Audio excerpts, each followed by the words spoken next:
What is going on, betting people? It's your boy UT here, back with another video. We got some big boys coming up in the next 2 days, Tuesday and Wednesday, Champions League. Let's get into it.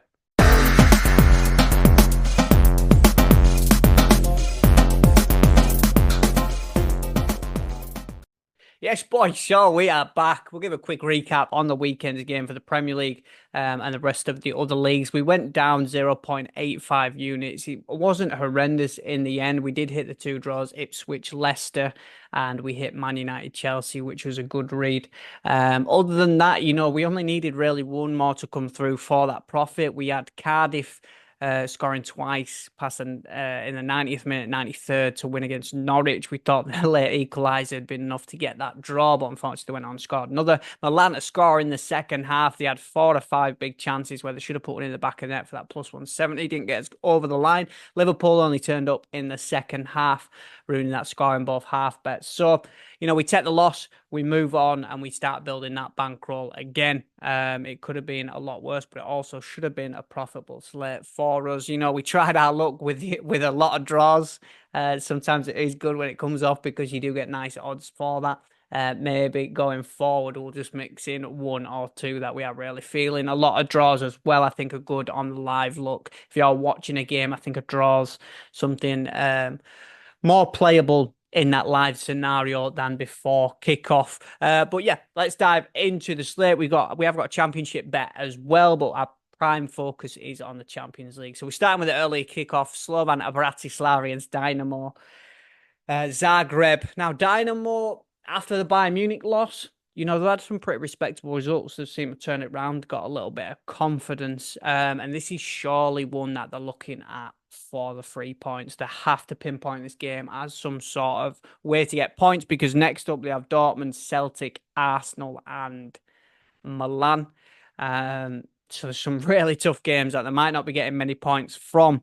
So this is one surely you'd hope that they could at least get something from. For that reason, we've mixed in win either half for Dynamo, and we've also mixed that in with Kulinovic over 1.5 shots. This guy's got 5 goals in the last 5 games. He's on fire, and Dynamo on the books are looking at, I think the books line is about 15 shots for even money. So if Dynamo are expected to put 15 shots, you'd hope that one of the top men could maybe have opportunities to get two. So that is what we are looking at. It's currently minus 120 on the books. So we've got Dynamo Zagreb win either half, which it gives us the backup. Like we had Liverpool at the weekend, they had a bad half, but then they won the game in the second half.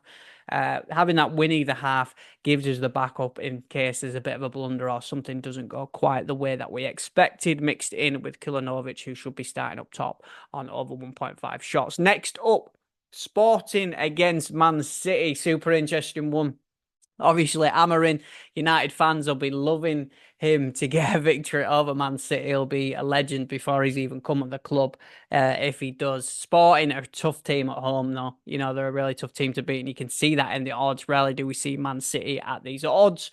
Man City have got a few injuries, but the loss against Bournemouth at the weekend just says to me, I'm like, Pep's surely going to be kicking their ass, and rarely do we see City lose twice, especially back to back.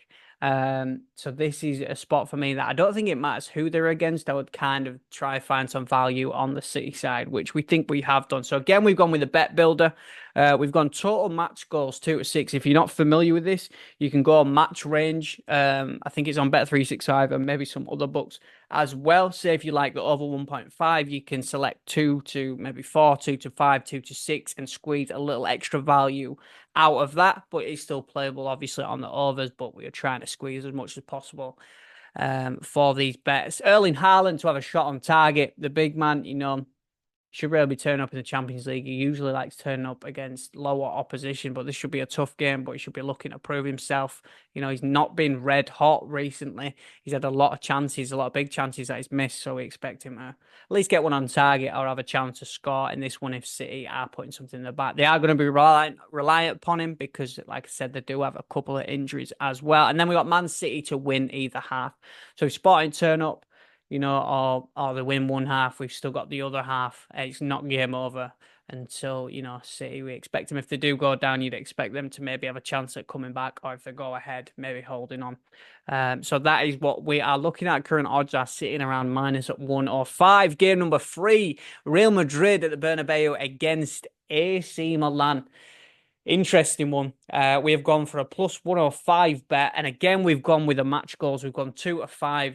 Both teams have a lot of quality, but defensively recently, both teams seem to be susceptible to the goal, or giving any team really chances to score a goal, or giving them opportunities, which is all we need, is just two to go in. Two goal suits us, 2 to 5, and then we're mixing that in with Teo Hernandez over 0.5 shots. This is the left back for AC Milan.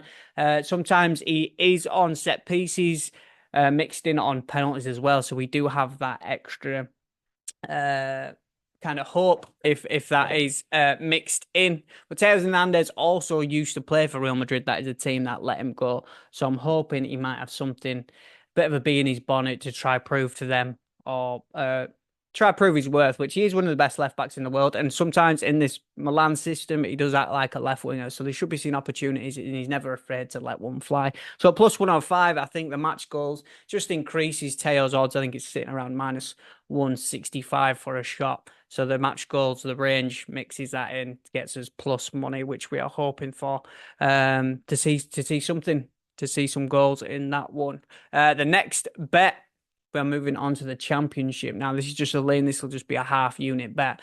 But we've got Swansea against Watford, and we're going to be looking at the Watford money line. Now, Watford already have beaten Sunderland, Middlesbrough, and they've won, who are two of the best in the league, by the way, and they've won the last 2 games, also scoring 6 last time out against Sheffield Wednesday. I think the odds here at +250 could very well be a draw. It's never an easy place to travel to Wales. But the odds are too good not to have a little sprinkle on a Watford team that, they've got a lot of quality, and on the day, as they've proven already, Sunderland and Middlesbrough, they can beat anyone. So I think it's worth a sprinkle for half a unit, especially at them odds. I expect that to come down a little bit. You could maybe sprinkle on the draw as well, but at them odds, take Watford money line any day, because Swansea are someone who are flying right now. I think they've won 1 in the last 7 games. So it's something that we do want to side with a form team and the more quality players to get the job done. I do think it is a little bit of value in that game as well. We're moving on to a Wednesday Champions League slate. The first one we're looking at is Feyenoord against Salzburg, sorry. -110, we're going to start with Feyenoord win either half. Total match goals, again, the match range, if you have that option, is 2 to 6. And Quinton Timber over 1.5 shots. That is the central midfielder for Feyenoord. He's also the young captain. I think he's about 23, 24 years old. Never afraid to let one fly. But Salzburg have actually lost all 3 of their games, and they're not really in the domestic league, not really doing anything outrageous either. I think they're sitting about 4th place. So there's been a bit of a struggle recently with them. And the Australian league is obviously a different kettle of fish to everywhere else. So Feyenoord, although it's the Netherlands league, it might not be quality wise the top leagues. It's still, I'd say, miles ahead of the Austrian league. So Feyenoord play an attacking style of football, as we all know. There's always going to be chances. They don't mind letting chances go at the back for them to create opportunities going forward. So they should really be getting on the score sheet. They should have quality to score to themselves. Hence, we've got that total match goals 2 to 6. Shouldn't get outrageous. I don't think Salzburg will be contributing too much. They've struggled really take hold of the chances. And Captain Timber, he usually sees a full 90. He leads by example as a young captain, and he's not afraid to let rip, as I said before. Bookies have the over 17.5 shots, not even money for Feyenoord. So 18 shots is pretty much expected from the bookies. If we're getting 18 shots, the centre mid captain who's wanted to prove himself on a big Champions League night, edge of the box shots, ones that fall out from the corners as well. I think it's a good, decent look. We got -110. That is fine. I'd win either half. Total match goals 2-6, and Quinton Timber over 1.5 shots. Another one we are looking at next: Bayern Munich against Benfica. Now, this one we've thrown in because it seems like a little bit of value compared to a lot of books. Right now, you can play these on Paddy Power or Betfair, but it is sitting, I think, around -170 on most books, and that is Jamal Musiala to score or assist. He's yet to score in the Champions League. But in a game that Bayern are at home and they're kind of expected to score a couple of goals, I like his opportunity to maybe have some influence. If they do score two or three, to be involved in one of them. He's a big player who always seems to really turn up on the big stage.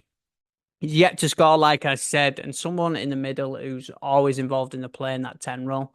There's a great chance for him to be involved. If we do see, 2 goals, it just means we've got more of an opportunity to cash something like this. And -138, the odds are not horrendous. Happy playing that as a single. You can mix it in with something else if you really did want.